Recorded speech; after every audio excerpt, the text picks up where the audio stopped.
Like here we have 2 kennels back to back. So we have a dog here and a dog there.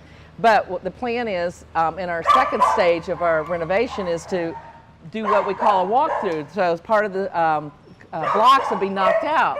And that way the dog can go through from this side to the other side. So that would be one dog in this one kennel. And we have several of this. So, you know, we're actually going to lose some kennels when everything is said and done. But the first stage, we have to have those, there's going to be an extension of 30 kennels in the back area. So we'll be expanding, and they'll have what I call the walkthrough.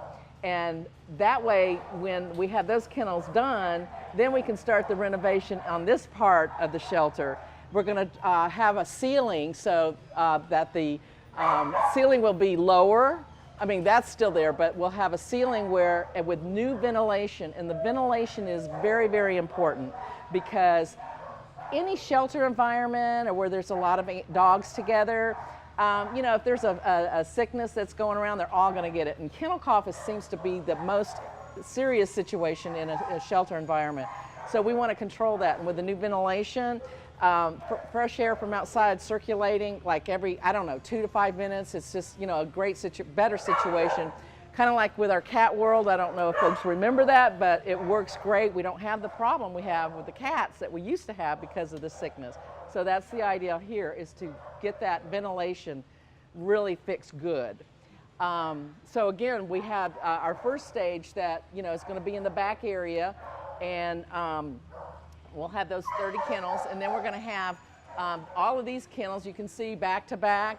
So they'll have a walkthrough right in here, and this is going to come out so that the dog can go straight through on the other side, and they have more room, and that way we can house the dog longer because they have more room instead of this one little kennel area here. So it's going to help them. So yeah, why is this a better option than, you know, having just more space that's smaller? Well, because if animals, some of the dogs, maybe we have to help with either outside or inside resources with their behavior. And we may end up having to hold them longer so we can help with, you know, get them adopted, but we need to deal with that behavior.